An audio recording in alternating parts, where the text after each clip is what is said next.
Hello everyone, I'm Paul and this is problem 2840. Check if strings can be made equal with operations too. This is a medium problem and next I will show you my intuition, approach and efficient solution. If you haven't seen part 1 yet, I recommend you to watch that video first. It's in my channel. This is very similar to what we saw in part 1. We are given two strings of length n with lowercase English letters only, and we can apply the following operation in any string any number of times. For each operation we can choose two indices such that the difference between them is even and swap the two characters at those indices. We return true if we can make the strings equal or false otherwise. So the only differences with part 1 are here and down here in the constraints. For each operation, the difference between the indices that we choose has to be even. And down here in the constraints, it says that n can be up to 10 to the power of 5. We can have up to 10 to the power of 5 in each of these strings. So if we're given this, we can swap these two characters. Why? Well, because the difference between these two indices is even. This is index 0, this is index 2, 2 minus 0 is 2, and 2 is an even number. So we can swap the two characters. After swapping, we get C, B, A. And now this string is equal to string number 1, so at this point we return true. Maybe you are thinking about sorting the strings. If we sort this string, we get A, B, C, and if we sort this one, we get A, B, C also. Given that these two strings are equal, at this point, we can return true. And this happens to be right for this example, but this is actually wrong. Let's see why. Now let's say that we are given this input and we decide to sort strings. After sorting, here we get A, C, C, C, and here we get A, C, C, C. Given that these two strings are equal, maybe you are thinking about returning true. But this is wrong. Why? Well, because there's no way to put this A at index 0. Because remember that we can only swap characters at indices with a difference that's even. This is index 0, this is 1, 2, 3. So if we try to swap these two characters, for example, the difference between these two indices is 3 minus 0, which is 3. And this is an odd number, but we need an even difference, so this operation is not possible.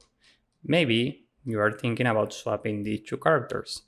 The difference between these two indices is 3 minus 1, meaning 2, and this is even. So we can do this operation. Now we can say that this is A, this is C, and now we are in the same scenario. We can't swap these two characters because the difference between index 1 and index 0 is an odd number, and we need an even difference. So there's no way to put this A at index 0. And here is the key for this problem. We can only swap characters that have an even distance. So we could swap these two, we could swap these two, and on the other hand we could swap these two characters, and here we could swap these two characters.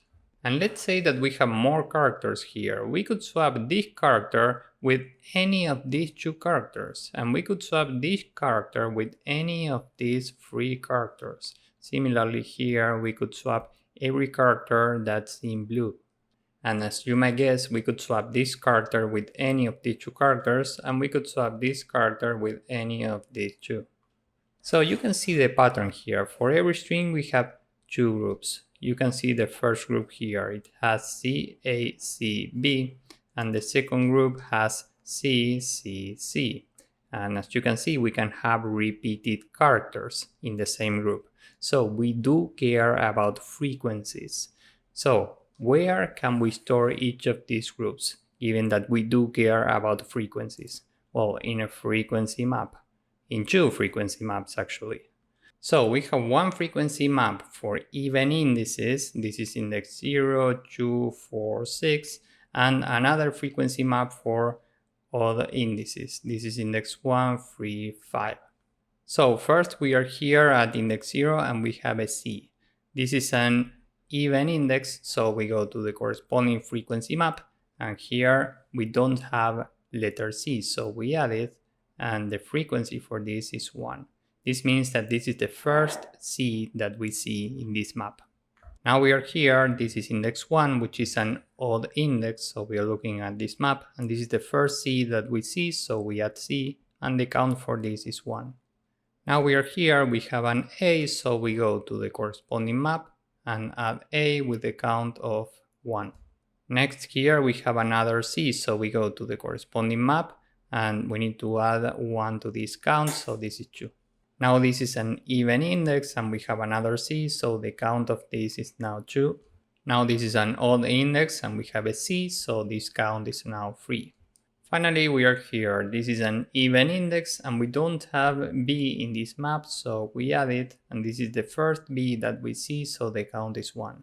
If we run the exact same process here, we get these two frequency maps. As you can see, regarding even indices, we have 2 Cs, 1 B and 1 D.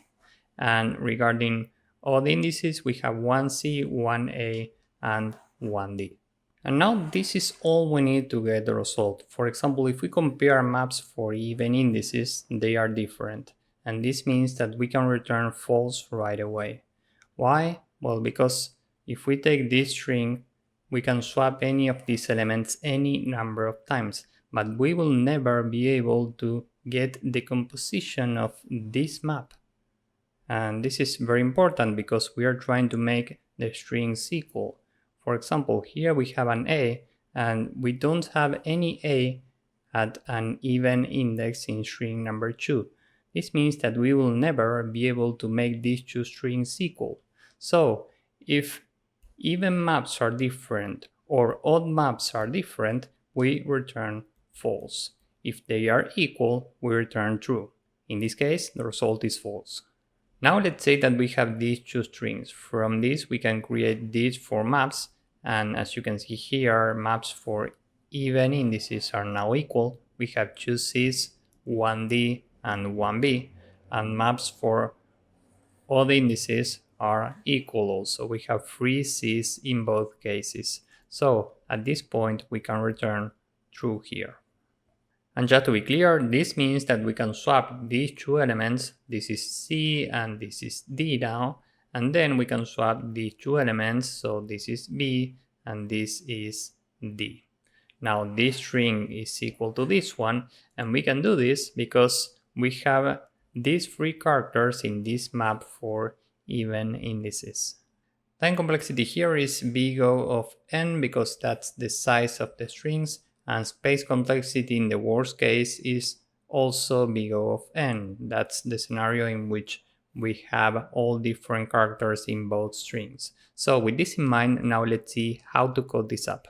First, n is the length of string number 1. Remember that both strings have the same length. And we need 4 maps. One for even indices for string number 1, another one for odd indices for string number 1. These are equal to default dictionaries with a default value of 0 for every key, and here we need the same.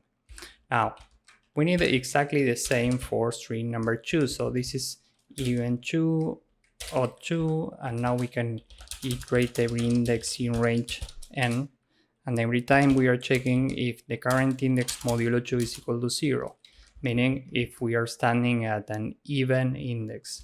If this is true, we need to go to the map for even indices for string number 1, add the current character s1i and add 1 to the count.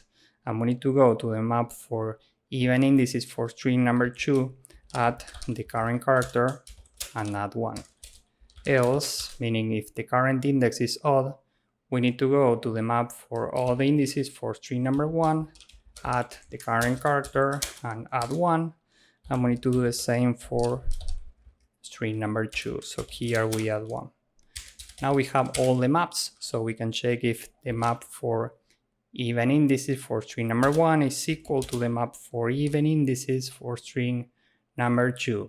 And we are also checking if O1 is equal to O2. If this is true, we return true, else we return false. So we can just return this. This is the entire code. Now let's submit this and see if it works. As you can see, this works and it's very efficient. So if you found this useful, please drop a like, subscribe, and see you in the next one. Bye bye.